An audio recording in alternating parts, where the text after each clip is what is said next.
Hey, fellas, welcome to the Roundtable Sessions, where real guys kick back, rewind the clock. We're going to talk about life before smartphones, growing up in the 80s, growing up in the 90s when Saturday mornings meant cartoons. Your crew was whoever showed up on their bikes, all the good stuff from growing up back in then. Movie quotes, sports rivalries, you got it. It's not just a regular podcast. We're going to just kick it around the round table here and have a roundtable session. So welcome to the Roundtable Sessions, part of the Tracks and Tackle Collaborative. And I've got Kris Bookman from 3B Outdoors. I've got Josh Bookman from 3B Outdoors. My name is Ron Menser from Menser Outdoors. And we're just sitting around the round table having a good time. So Kris, why don't you take us into this conversation? Where are we going tonight? Yeah, man. So this is something we've been talking about a long time. Welcome. Inaugural, first annual, first pressing, first print of the Roundtable Sessions. And lucky to have my real brother and my outdoor brother here with us. So tonight's episode, man, intros, influences, and attachments, man. We're going to kind of get into our backgrounds and talking about stuff that influenced us growing up, maybe shaped us as men, shaped us as, whatever, kind of forged us into wherever we're going to head to, and then talk about some attachments that we have through those influences. Let's just talk, man. Let's get into it, man. So, Ron, I know we know your hunting background, but talk about growing up, man, and in the 80s and 90s, and give me some stuff that shaped you, man. Movies, music, books, whatever. What's something that really shaped you growing up, man? All right, so here's the thing. I'm going to let everybody inside the vest. All right, I'm not a real deep thinker, right? Okay. So Kris kicked me some idea. I said, "Tell me what you want to talk about. I'm going to think about this and try to put some real thought into it for this episode, for episode 1." And I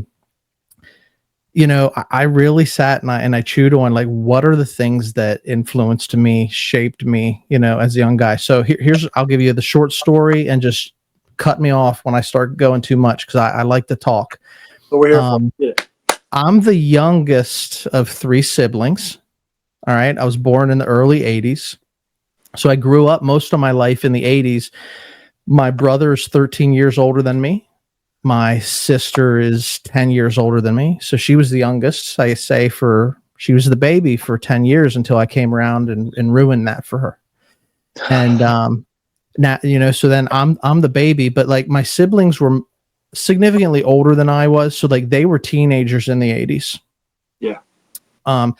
I wasn't a teenager really till the 90s.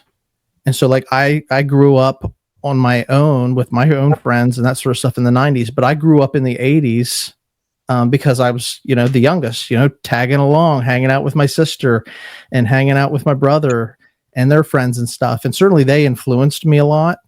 But we've just been kicking ideas and texting about this show. And, I could talk about all sorts of stuff that impacted me as a child. Mm-hmm. From the cartoons that I like to watch to the sports teams that I follow and stuff. We were sitting here, talking about the Orioles having a bad season. We're a Northeast type of, location where we're at here in the Mid-Atlantic Northeast. But I remember when the O's really, really stunk. Yeah. And there haven't been that many seasons in my lifetime where they were significantly hot. Yeah. And but you love your teams, right? So that's the sort of thing that this show's going to be about. And so influences for me, I love like I said, I'm an outdoors guy. So my brother was hunting and fishing and that sort of stuff. So I just wanted to hang out with him, and he taught me a lot of what I know. And still to this day, if I get to go fishing with my brother, that's what I'm all about. I hear you guys talking about we're going to go fishing, we're going to take the kids fishing. That is it for me.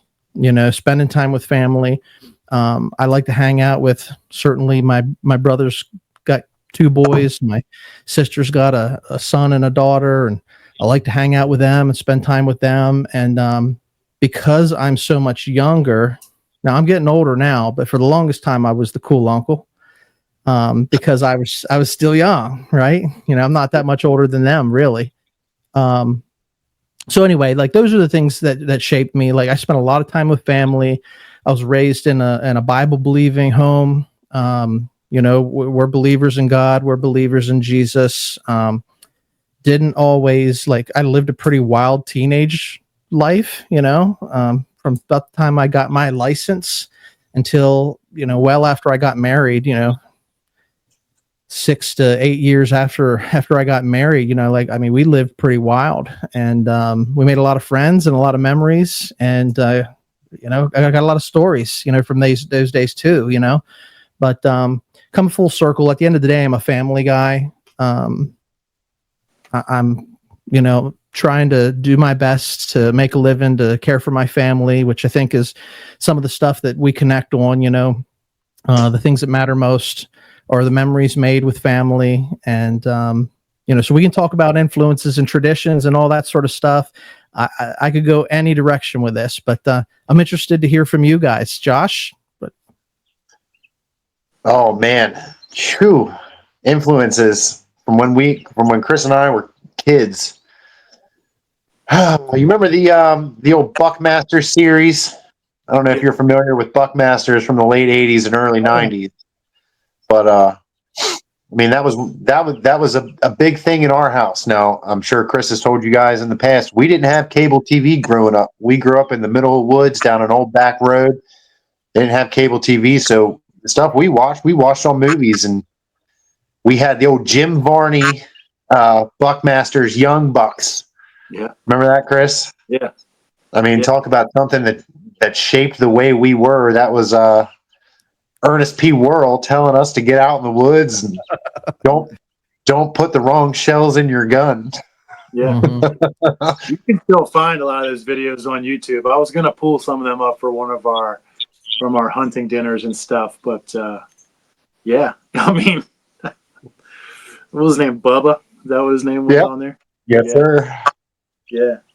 Yeah, we grew up, Josh and I, we're 3 years apart. I was born in '82, man. And, I always say I was born in the '80s, grew up in the '90s, man. I was shaped by Teenage Mutant Ninja Turtles, Saved by the Bell, and Fresh Prince, man. I still talk like a surfer punk rock dude. I'm 43 years old. I'll be wearing my law enforcement uniform, and I'm like, dude. And they're like, what? And stuff like that, but, just shaping us, we didn't have, Josh hit it, man. We didn't have TV. We had antenna TV, 5 channels. And it was kind of weird where we grew up too, because growing up so close to the Pennsylvania line, we got Baltimore channels, and then we got WGAL up here. So I just sent Josh something. Remember we were watching in the afternoons, we'd watch Pete McTee. Oh yeah. Oh yeah. Yeah. You got the York channels. Yeah. Fox on Fox. Yeah. Yeah, that creepy clown that I always wanted to say my birthday, but he never did. Yeah. And a dog he had on it and stuff. But I grew up, what you were just saying, Ron, you hit on the head. Josh and I, it's almost like our parents have 2 sets of kids. We have an older brother and sister that are 11 and 14 years older than me. So as a kid in the '80s, I remember being 5 or 6 years old, and I remember seeing like Freddy Krueger with my older brother. And I remember watching Indiana Jones and the Temple of Doom when I was like 6 or 7 years old. And I'm like, he just took that dude's heart out. Listen, you go back and you watch those now, and like they were so impactful, like cinema, in the '80s. But it's like, I'm like, man, that's so fake. Yeah. Like now with what we're watching now. But it was incredible how that stuff was just so real to us. Yeah. So, that kind of stuff, movies, I got into movies, and that's how Josh and I, for lack of a better term, we were homeschooled for a little while. We grew up very religious, not knocking that. Our dad's a Baptist preacher, and right. We grew up, we rented movies. Our grandmother had like a big, like Longenberger picnic basket in her basement, and we could go, for lack of a better term, rent movies from her. She didn't charge us money, but we could check them out from her. And it was the library. Yeah. But video library. She had everything from she was big time country music, CMT fan, QVC, Home Shopping Network. So she had the whole collection of Marty Stauffer's Wild America. Yeah. All right. Time out. So Yeah. here's an influential. This is what's going to happen. Now we're in it. We're rolling. All right. So like, we're like you grew up in the country. You know, we've got PBS 7 o'clock. Marty Stauffer's on. Yes. And that's like, my dad did not, he was in a TV watching, like my dad, even to this day, like now he has a TV on probably all the time, but he's not like watching TV programs. Yeah. He's not like, I got to see the next episode of whatever. Yeah. But growing up, I'm watching Blue Marty Stauffer was it. You know, like we watched Marty Stauffer, and that's what was on the television at 7 p.m. You know, I guess he was through the week, you know, and so like, I just remember thinking to myself, this is so slow and boring. Like I was not interested at all in watching Marty Stauffer. But to this day, like I love watching that stuff. Yeah. I love watching that stuff. You know, so it takes you back. I vividly can like picture, because again we were homeschooled and we would, I remember making lunch, and I remember making ham and cheese sandwiches, and going down and watching it. And I remember him sliding down the mountain with his bear cubs that he had, and all that stuff. He was living it, man. He was living the dream. He was going out filming. He's doing the stuff that we do like 30 years ago. I remember his weird obsession with wild boar genitalia. That was like a weird episode. I remember like, you know, about that, you know, but she had those.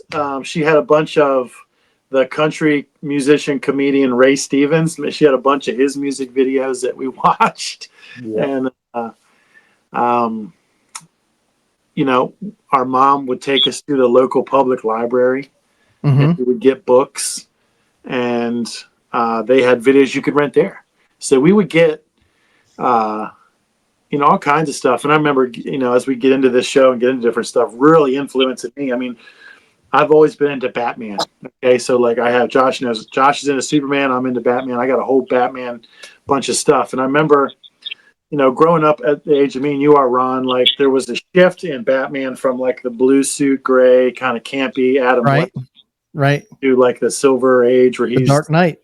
You know that, and then it transitioned over to Frank Miller when he did The Dark Knight Returns, which was not for kids. So I remember at the library getting this book, and I'm looking at it, and Mom's kind of rushing us, and it says Dark Knight Returns, and there's Batman on the front. He's like this hulking, huge room, like this is cool looking. I'm looking at it in the car, and I'm like, this is not for kids, you know, like, but just shaping me like that. And all jokes aside, you know, if our parents listen to this, you know. Our dad, growing up the way we did, we couldn't watch The Simpsons. We couldn't watch, we obviously Beavis and Butthead, but we couldn't watch certain things. But like for whatever reason, like when we rented movies, they didn't care. And I remember watching like, man, we watched like Beetlejuice. I watched all the time as a kid. The Addams Family.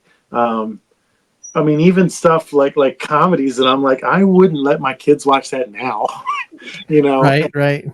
It's amazing what kids get away, like what they got on TV now. Yeah, you know, and so, you know, stuff like that really shaped me growing up, you know. I mean, Josh, hit on some movies or something. What's a quote from a movie or a scene from a movie that shaped you? And then we'll hit you, Ron. Well, hold on, Josh. I want to see if I can, let me share something real quick. Okay. Let me know you guys can let's see if you guys can see this. Can you see my screen? Negative. Here we go. Yes. There he is. I can tell by his hat. You got audio? See. Yes, sir. Self to home. Key under step. Good luck, Billy Bob. Well, here's the steps. See, where would he put that thing? I'll just feel under here. Anyway, I pulled this up. I figured this would bring something back to you. Yeah, I love it. I think like subliminally, like the way he talks is burnt into our brain, because every time we would talk about one of our uncles, it's like you just go to that voice, you know, like go straight to the Jim Varney voice. Yeah, that's right. Yeah. That's right. I mean, how many times, Josh? How many times did you watch Ernest Goes to Jail as a kid? Ernest Goes to Jail. Ernest Scared Stupid. Ernest Goes to Camp. Yeah. I have the heart of a warrior. You cannot hit me. Before we go to the next one, like I was just telling my wife this, like I have as I get older, I guess I'm turning into my dad because I don't like Halloween, but I have this really weird obsession on Pinterest where I love looking up old 90s and 80s vintage Halloween decorations. Like I love really? it. And like, I just not into, I don't want to say I'm not into Halloween, but just all that, just how it's kind of turned into some of the stuff now. And that sounds like my Yeah. but yeah, I love looking at that. The stuff your teachers had in elementary school, the orange and black. Mm-hmm. I mean, talk about a time machine. But Ernest Scared Stupid always reminds me of all that. So Yeah. man, we're taking some trails here, man. Josh, hit me with a quote or something that shaped you, bro. This is Mon Blurry. You buy something or you leave. Three Ninjas, man. Let's go. Listen. I was trying Ron, you old enough to remember Three Ninjas? Yeah, I remember Three Ninjas, but I wasn't going to pull that quote out of the air. I didn't know where that was from. Well, that was one of those movies that we actually owned. We may have taped it off TV, I think. Now that I So remember. you watched it multiple times. Yeah, you like if you had it, you were watching it, right? Somebody that went to that church would like tape movies for us. So we'd get these things. It'd be like Honey, I Shrunk the Kids and Three Ninjas and stuff like that. But like growing up too, and this is not a knock against our parents, like we didn't go to the movies. We went to the beach every year and we would go to the movies down there. We didn't go to the movies. We talk about this on the hunting channel, but we fished and we hunted and we were outside playing baseball, shooting bows with Dad. We didn't go to the movies, stuff like that. So that was one of the ones that Dad took us to see.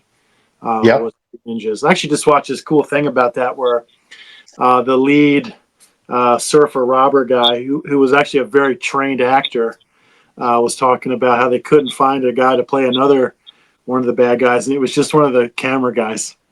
Who, oh, really? Yeah, one of the iconic roles in that whole movie. So.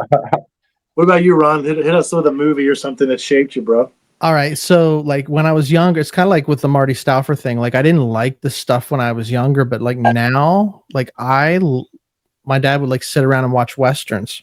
Yes. And so like we don't get a lot of channels at our hunting camp, but we get the Western channel. And so like Dad, he wants to watch the weather or he wants to watch the Westerns. Well, like I've seen like almost all of the Westerns that, they're not coming out with new ones. Yeah. So you're catching. So like, I love like John Wayne stuff, Tombstone, Doc Holliday, Val Kilmer, rest his soul, just passed recently. Yeah. Like I dig that sort of stuff, but if you want to go back to like, I don't know, you want to go back to the 80s for like iconic quotes. Yeah.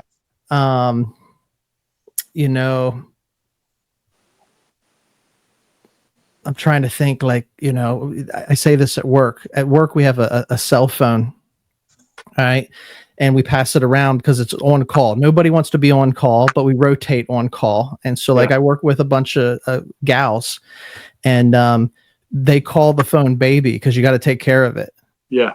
And, don't leave baby, you got to make sure baby has a charge. You got to take care of baby. And I always say like, well, nobody puts baby in a corner. Yeah. You can't put baby in a corner. Now that's not like a masculine movie, but the movie when you say the quote, right? Yeah. Yeah. Yeah. So don't put baby in a corner. I feel the need for speed. Top Gun, awesome movie. Yeah. I just watched the second one, man. And it was like, plot is like, okay, it's kind of cool, but it's kind of dumb, but it was like, this is the coolest movie I've seen in a long time. Tom Cruise flying an airplane right now.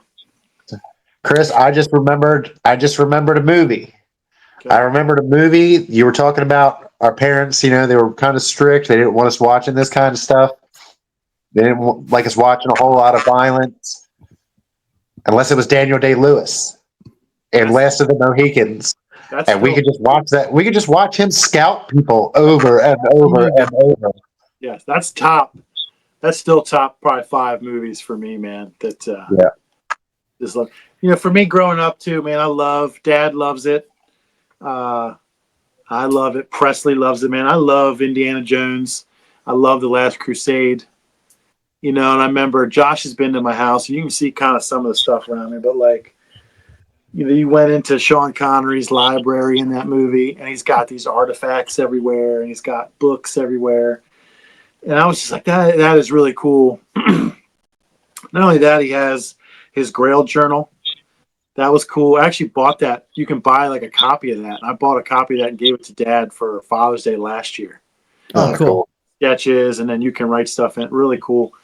You know, and I'm real big into, I don't want to say journaling, but I have like tons of notebooks for notes and scrap drawings and, you know, writing stuff down for the kids one day. I think that's really cool. So that really shaped me a lot, like with that. And then there was like a knockoff made for TV, and I don't know what it was called, Indiana Jones movie, but I think Ed Asner was in it. But same thing. He's like this high school college professor, and he's got this room just full of artifacts and books and all this taxidermy stuff. And I was like, that it still stands out into my brain how this dude has all this stuff. So that really, really, you know, shaped me and stuff. And, you know, when we were kids, man, like the internet and pop culture and memes and stuff, that wasn't a thing. So like Indiana Jones was cool. When they said they weren't making anymore, like, this is the last one. That was devastating. Yeah. Yeah. You know, I mean, that's why, like, if you want to get into like Star Wars and stuff, like that to me is why I love Star Wars so much. And I get so pumped, even though a lot of the stuff they're making is crap now. I get so excited because when we were kids, they didn't have it. You saw like a little snippet on Muppet Babies, or like there's a reference to Darth Vader on this. And now it's like, this is so cool. Like they're just doing it all. And most of it is regurgitated Disney tripe or whatever. But yeah, I mean, I think the thing with Hollywood is everything's being like recycled, regurgitated. Nothing's new, nothing's original. Like writers, and we can talk. You know, I'm sure like at some point in this show, maybe not this episode, but you know, maybe we go there. But like music, songwriting has changed. Yeah, you know what I mean. Like everything, country music today sounds just like pop top 40. And it's not like country was in the 90s or the late 80s. You know what I mean? Like it's just a different genre. And like all the music genres out there really have like melded in together into like a formula. Like this is how you write a song. Yeah. And it's been shoved down our throats. Like I started probably when I was like, I don't know, 17, 18 years old. Because I work construction, I started listening to AM talk radio because I was tired of listening to the same top 40 songs shoved down my throat for 8 hours a day while I was on the job site. And, you know, and then I started forming political opinions and political views, and, you know, so like, that's a whole nother show in itself, you know, but, you know, I'll just say this, and this is not an original thought. This is not mine, but I'm going to steal it. Trump is Batman. I mean, yeah, he's a Dark Knight. He's taken. I mean, really, listen, we could get into that because I wrote like a whole essay thesis about like the real meaning of Batman and really, you know, taking on this kind of messianic type thing. I'm going now. Josh is like, here we go. And, here we go. You know, but bearing all that stuff, that's what the Dark Knight means, right? He's taking on the burden so someone doesn't have to. That's a different episode. We'll get into that later. Yeah, we should maybe we should go there because like Batman, Bruce Wayne literally was like a regular dude with just like a boatload of money. And he's like, I'm gonna change the world. Like I'm gonna, you know, Superman was born with what he's got. You know, Spider-Man got bit by a spider. You know, like they all have their story. Batman, Bruce Wayne was just like, I'm rich, and I'm gonna impact this place. Yeah. Anyway, that's a rabbit trail. Listen, that is 100%. We'll get into that, and I have the right people for that episode, you know. But you know, to me, and you hinted on it with music, but like, what is at some point in your guys' life, teenagers years, whatever it was years, you may have discovered something that kind of set you on the course to where you are now. You know, what was that thing? Was it hunting? Was it fishing? Was it, for me, and I'll come back after you're done. For me, it was music, like getting into music, like just it's the biggest thing in the world to me. Go ahead, Josh. Kris, for me, it was. I mean, you get a lot of credit for a lot of this stuff. When you got me my first job at Meadows, not my first job, it wasn't my first job, but when you got me my first job at Meadows, I fell in love with being outdoors. I thought as a kid or as a teenager, when you went to work, you're going to work in a building somewhere or a restaurant or whatever. I didn't really realize that you could work outside. Yeah. And man, I sitting in here right now, this isn't my normal evening. I'm used to being outside by my fire pit or sitting on my patio or whatever. But no, so I'm going to say the thing that we spent most of our lives, our childhood, outdoors, and once I realized I could make a living, working kind of in the forestry, but more on the horticulture side of things with plants and the such. I mean, that's where I'm at. I have to be outside all the time. Yeah. I managed a garden center for a little while, and they were hiring one spring. I said, Josh, come here and get a job. And now, I mean, his whole life is, and I say that, and I know this is not the hunting show, but I go back to that, and I said that, share your passion, share something with somebody, something so little that you share could divert someone's whole life. I didn't think about, hey, come work with me. Let's have some fun outside. You can make some money. And now his whole family life. So. Right now, now I got a pretty sweet gig at the college, as the master horticulturist, and they put me up in this sweet house down in the middle of the woods with a pond. I get to watch deer and ducks and turkeys and all that stuff right out my window. I mean, you can't beat that. All because I was a 17-year-old punk that needed a part-time job at a nursery. Right. Well, look, it all starts somewhere. It's like we say, in our other episodes, you got to just get going. You got to step through the threshold, and you got to start the journey. Because we all start somewhere, and we're all at different places on the road too. Yeah. What about you, Ron? What was something that kind of shaped you, diverted you? So I was thinking about this. I actually did a a timeline of major events, in my life. And I probably had a major event when I was 5 years old where, my mom threw a birthday party for me. And so my brother took me out groundhog hunting, and I was clueless. I was just getting hang out with my older brother, and we were going to go try to shoot groundhogs. And I came back, and the house was full of all my friends and stuff. Scared the crap out of me. I cried. I was it traumatized me. I'm like, Mom, I made my mom promise, never do that again. Right. Yeah. So to this day, I've never had a surprise birthday party, since I was 5 years old, because it was of. Say again? That of. I mean, you could have one coming up. No, you could, but I'm just saying, to date, that's not happened. And so that was I made a decision, oh man, all right, I'm going to be aware of my surroundings, head on a swivel. Yeah. I was duped. Not again, and so now, even to this day, I carry that with me, where I always know what's going on. I'd much rather be in the country than I'm not a city guy to begin with, but if I'm in the city, my head's on a swivel. I'm that guy. I know what's behind me, what's in front of me. I'm not just gawking around. And so I think that shaped me. It's it created me and the type of guy that I am.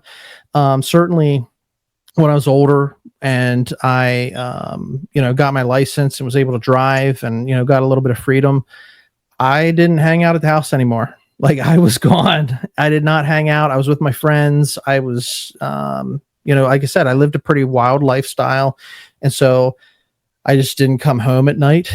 I would just go, get home from school. You go out, I'd go to school the next day or whatever, but I didn't always come home. And so I was, when I got a little bit of freedom with my driver's license, I really embraced freedom. Yeah. And even to this day, the concept of embracing freedom is super ingrained into my DNA. I love America. I love the eagle. I love the flag. I love what it stands for. I am a God-fearing man. So like, I understand and have an appreciation for like liberty and freedom and not being, I'm a little bit bullheaded because like you can tell me what to do, but I'm not going to necessarily listen either. And so I'm a bit bullish in how I carry myself. And so like some of these things are they can be good traits. Like God can use them good, but like they can be bad traits too, like bad habits. But these are the things that formed me. Yeah. And they're why I am the way that I am today. But all those things, if you really think about it, are, primal man traits. We're designed to be, protectors and look around, and you're designed to be a leader. I mean, that's what you're supposed to be, so no shame in that game. So I'm taking that challenge. I'll get you a surprise. I'll surprise you one time. So. Well, that's good, man. I think I can handle it now. Karate chop. Okay. I was like, man, they got me. And I appreciate. I had fun. My mom, she watched kids, growing up. She was a nurse when I got older, but growing up, there were always kids at our house because she would get them on the school bus, and there's always it was kind of like a daycare situation. But they're all my friends. Yeah. So even though my siblings were way older than me, I had kids my age that I was always a social guy. Yeah. Yeah, man. I mean, I was not that social growing up. I mean, I had friends and stuff, but, discovering music for me, our dad got us those. I can't remember what it was called because there was a Christian version of it, but there was the Columbia House. Right. We were talking about The mainstream was now that's what you call music, or now that's what I call music. That was the mainstream ones. The ones that Dad bought us, they were called Wow. Yeah. So yes, that's a little different trail. So there was I'm talking about those catalogs that Dad had, where you got 10 CDs for. Yeah. Christian version of it. It was run by Columbia House, and I remember he let me pick some stuff out. And I remember just that discovery of that. We always had music playing in the house. Dad always had Christian music playing on, gospel music. And it's funny because Josh and I didn't realize this till later. Our dad would hum songs. Our dad wasn't always saved and wasn't always a Christian until the late 60s, and he would hum these songs. And later on, we realized, okay, he's humming Black Sabbath now, or he's humming Leonard Skinner. Right. 20 years later, you grow up, your dad's a preacher, and you found out he loved the Eagles and he loved Arnold Speedwagon. Yeah. Stuff great era for music, though. Yeah. Oh, man. So, just discovery that he always had music on. I actually have the stereo that they had on their counter, Josh. It's on the shelf behind me. And just was on. As soon as he got up, you'd hear it. And I'm that way. As soon as I get up on the morning, I'm turning.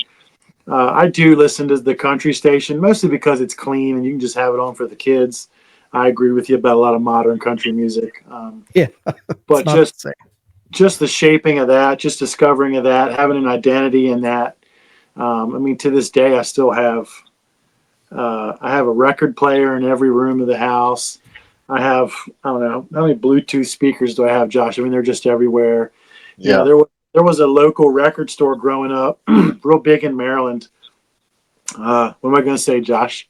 Record and tape traders. And they sell used stuff in there. And, if I had money, that's what I was spending it on. I had 5,000 CDs growing up. I just went. So, when you started collecting music, because there's a certain age where you're starting to formulate your own taste. Yeah. So when you started collecting music, what were the bands that you were popular then that you were? So, growing up again in a Christian household, he got me stuff from that catalog. At first it was, guys our age, and Ron, you're going to know these when I say them, Audio Adrenaline and the Newsboys, DC Talk.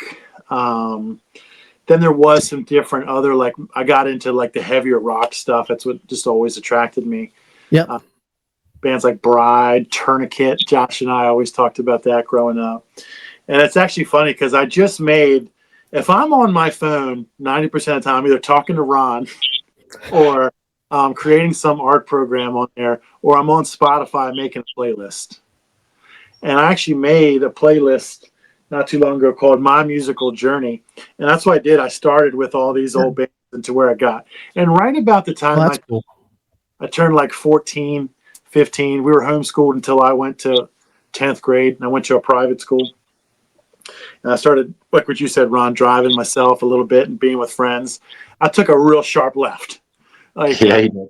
you know, I just pointed right, but, you know, I took a sharp left. And It was left on my screen. yeah, I started getting into some real heavy metal stuff, some real dark stuff. Ozzy Osbourne, Megadeth, Metallica, the Misfits, Pantera. Like, I got into that stuff. And then progressively, as I got older, just got into really heavy death metal stuff. And I love country music. I love Johnny Cash, and I love old stuff. I love classical music, but yeah, I mean the heavier stuff, and maybe that's from Rebellion stuff. Sure. You know, we hinted earlier about like Halloween. We were talking about that a little bit, and you know whether my dad did this on purpose or not, and I know he didn't do it on purpose, but I don't know if he saw like a little bit of like, okay, this guy's going towards some dark stuff. And even as a kid, like I liked the Count from Sesame Street, and we watched, all, you know, that stuff, you know. And he gave me all these like pamphlets and little books about how evil Halloween was. And like, I'm probably 10, 11 years old, and I'm reading about Aleister Crowley and these guys that summon demons and these crazy dark things. And I'm reading about that, you know, I don't want to say their names because I believe in this stuff still, but like crazy, real stuff. Yeah, real stuff. Look, that stuff's real stuff, man. It's like that's the thing. Like we our society has sugarcoated it and made it palatable for children, and made it like Halloween, like candy and fun, and so yeah. I'm right with you, Kris. Yeah. Go ahead. No, I was just gonna say, like you're just talking about like making a left turn. Yeah. And your musical taste. I have an appreciation for all forms of music. All right. Now I was a jock. I played sports. I wasn't in the band. I didn't play an instrument. But I have an appreciation for country, for rap, for classical, for like I like soft rock, you know, even, you know what I mean? Like, I appreciate it all. So two things that I was just going to add to your story. My first live concert that I ever went to was Pantera Slayer. Yeah. Jeez, peas coming out hot. Yeah. And so like I was like that was crazy, man. It was crazy. I missed like the first like two bands because we were just out in the parking lot. Yeah. You know, and it was just a big tailgate. But message received. Yeah. So like we like that's the hard left that I went. And what was the other thing I was gonna say? Oh, the other thing I was gonna say, because you mentioned Spotify, I want to check out your playlist. Like I want to look into it. If you want to know like the music that I jam to when I'm just working around the house and stuff, you can find it. And it is I got two playlists that I listen to the most. And one of them is the Arrow Eagle. Like if you just, there's nobody else calls themselves the Arrow Eagle Express. Okay. And that's just like 70s, 80s, classic rock, awesome tunes. And then I got another playlist I call Rock Steady Groovy Tunes. Okay. And like that's my speed, because I've really, like Josh said, coming in hot, like I've really dumbed it down because I don't go there anymore. Nope. You know, you age, you mature, usually. No, I mean, I still love all that stuff, man. And I don't like some of the stuff as much as I did, but like I still, and I don't talk about this too much, but like because I work where I work and I wear a uniform, like I have to check myself sometimes because I'm in the car just going down, you know. And I'm that way, dude. Slayer comes on still, and I'm that guy. You know, I'm rocking the wheel, the steering wheel. Well, there's something on the music. There's no doubt there's something on the music. But to talk about Slayer specifically too, like from those pamphlets and stuff that my dad gave me, it listed bands. Right. It was Black Sabbath, it was Kiss, Ozzy, it was AC/DC, and White Zombie, Slayer, And I'm like, this stuff sounds pretty awesome. It's interesting, intriguing. But yeah, music for me, that's just, as much as I'm into hunting and I run the hunting page and my basement's full of all this hunting stuff, if I had to choose music or hunting, I'm choosing music every day. No, not even second thought. Nope. If they're like, you have to choose one, you can't hunt anymore or listen to music, I'm listening to music. I have a sappy reason for it. But I'd rather that's my choice there. So. Yeah, that's fine. So your playlist is called My Musical Journey? Yeah, I'll send it to you, dude. I will send it to you. Sounds like reading Rainbow a little bit, but I want to hear it. That's a butterfly in the sky, and I can fly places. Yeah, you can do anything. Take a look. LeVar Burton's going to come out. Yeah. So we're really dating ourselves on this episode a little bit. Yeah, I was really upset. They were going to choose him to be the host for Jeopardy, and they I know. I was upset about it too. All right, so as we're flowing through this, what's some attachments to stuff you guys have? Maybe physical, maybe emotional, spiritual. Ron, you kind of hinted at political, whatever. But through these influences, through growing up, what is something that you may be attached to? And it could be a physical object, whatever you guys want to say. Is it something that you own? Go ahead, Ron. Yeah, I was just gonna say, like for me, like stuff is stuff. Like my dad's always saying, like, hey, if you guys want something at the house, like I'm not going to be around forever. Like, let me know what it is that you want. I'll put your name on it. And then you guys know, this goes to your brother, this goes to you, this goes to your sister, et cetera. And so, I always tell them, like, it's just stuff. Yeah. We don't have any kids. My wife and I, we've been married for over 20 years and we're both pretty successful in our careers. And, we're not living high on the hog, but we're not in swaller either. We can make ends meet. So if we want something, we just go out and get it for ourselves. So like when it comes to things, I try to have nice things, so like if I'm not like when it comes to like hunting gear or something, like I'm not buying Sitka or anything like that, super high end. Yeah, because I've always grew up in hand-me-downs and they work just as well, but I do like a quality product. Like when I go out, so like if we go out and buy a car, like I try to buy a nice car. Like I'm not going to buy something that I'm going to have to replace in 2 or 3 years.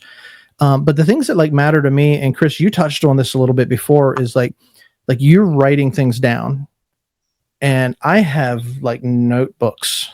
Yeah, because my brain is always working, but I started off the show by saying like I'm not a deep thinker. Yeah. So whenever I force myself to write, it forces myself to slow down. Yeah. And so I've got books with thoughts in them. Yeah. And like those things are probably, I just think to myself, like someday somebody's going to get these, and they're either going to think this guy was nuts or profound, one or the other. Yeah. If that in it, that speaks to itself, growing up, however you grew up sounds similar to us, and saying, you know what, I'm going to work hard. I'm going to buy stuff that I want. This is what I want. I'm going to get there, so what you got, Josho? Okay. Kris and I are completely opposite on this fact. Kris is a picture taker. Kris takes pictures of everything with his kids all the time. I'm just not that way. My biggest thing, one of my biggest takeaways, something that means a lot to me is just core memories. And I'm sure that you guys all have them. Sure. Everybody's got them. I mean, for me, I was with my grandfather when I killed my first deer. My grandfather's legacy is something that's very important to me. And I'm sure it is to Kris as well. I mean, not only is that just an amazing story, and you could do a whole episode just on his story alone. But just some of the lessons, being in his space, being, watching him and my dad interact together. But, just those lessons and those memories with my grandfather down on what we used to call our family farm. That's something that'll stick with me forever. That's something that's, shaped the way Kris and I live our lives, and what this whole 3B thing is about, was kind of shaped by all that. So that's where I'm at. I mean, talk about sentimental stuff you're attached to. Kris takes a lot of pictures, and I try to lock a lot of stuff away mentally. Like that's right. The difference in us, but that's that's where I'm at. My sentimental stuff is memories. There's a lot of value. I put a lot of value on memories, which is why like we keep a log book and write those things down, because I might not remember next week what I did today, but if we did it together, if it was impactful, if it was meaningful, you remind one another of that. That's what the art of storytelling, Yes, sir. It's how stuff gets passed down, through the ages. Let me just throw this out there real quick. I mean, we're talking about, telling stories and sentimental stuff. Kris, have you ever talked about the book that we wrote for Dad? Yeah, the one for Father's Day. I've mentioned it a little bit on here, but yeah, hit it up, Josh. Because Ron just did something similar. He took, and you could talk about it too, Ron, but Ron just took their cabin's journal logbook and he reprinted it and had it reprinted up as a book. It's really cool. Oh, that's pretty cool. So a couple years ago, and again, we hit it at the fact that my father's a preacher. One of his favorite Bible verses is take up your bow and go out into the field. Mm-hmm. I don't know exactly where it's at in the Bible. I'm sure my dad could tell you right off the top of his head. But Kris got this idea in his head and brought it to my brother and myself and about, hey, let's write our dad a book. I mean, he was a part of most of these stories, but let's tell these stories from our points of view. And so we did. We made a catalog of probably 30 or 40 different just outdoor stories about adventures down at our old family farm with our grandfather, with our dad, our brothers, our nephew, things along those lines. Really just taking the time for some of those stories. I mean, it's been 20 or 25 years, but I mean, taking the time to sit down and try to remember the details of this particular hunt or what you were doing this particular morning, why you were so underdressed when it was only 32 degrees out and you and your dad are bundled up together trying to stay warm, things along those lines. We just kind of cataloged into a book and we gave it to him. And it's one of those things that him and I are probably going to fight over when our dad goes. Hopefully we can get another edition printed up. Yeah, that's awesome. I mean, I love that. We did something similar with capturing memories and stuff. And it was making me think, Josh, when you were saying that, is like some of the best times, because now I've got adult nephews and nieces, like they're in their 20s and they're, meeting their significant others. And like, so when we're having holiday picnics and gatherings and stuff and sitting around the table, telling the stories to them and and us as siblings trying to remember the details, like, no, that's not. My brother and sister do this to me all the time because I was the youngest, is like, they embellish the story and make it sound like, I was nothing like I really was. Like, I don't remember it the way that they remember. We'll just say it that way. Yeah. Can we say hi real quick? Yeah, Kris has got his buddy with him right now. Sounds like checking in. Little ding dong dasher do. Hey, buddy boy. Dash, say hi. Who's that guy? Hey, what's going on? Yeah, go play real quick. I'll come get you. Yeah, I mean, to me, like that whole book was cool, man, because it really, I went to college, and my whole life I've been into art, and I know that like I do a lot of that stuff now, but to tell those stories, something that might in your head you don't think takes long, or it might just be this or that, you really had to like paint a picture, and it really made you remember then what was the day, what was the woods like. Josh and I finding out how good camouflage works. It was a foggy morning. We killed 2 8 points one morning, and it was the foggy morning, and I'm like, I'm over here, and he's like, where are you? When we're just camouflaged out, So, something I'm really attached to in a sentimental kind of sappy way is my kitchen table. And the kids all play there. Daddy. What, buddy? That's cool, man. Camo. It is camo. That's super cool. Just sitting there playing cards, laughing, seeing where they've drawn something, seeing the imprint of something that they have written at one point or gotten paint. We paint a lot. Oh, sure. Yeah, the memories are there. That type of stuff was cool. Actually, kind of sappy a year or two ago, and we outgrew our kitchen table and had to get a bigger one. And I made my wife save it, and my other table's in the back still, but that's a cool first episode, guys. I mean, let's wrap it up here. What do you guys think, man? Where are we going to go from here? Yeah, it's hard to say where we'll go. I mean, look, I can sit here and I can think about what it was like being a kid growing up in the 90s. And so like I want to go back and talk about those things. I want to talk about the like I said, the cartoons that we watched, the action figures I played with, the like you said, the movies, the music, like all those things really, really impact and shape and form you. And I think it's something that the audience at large probably can connect with as well. Yeah. Yes, sir.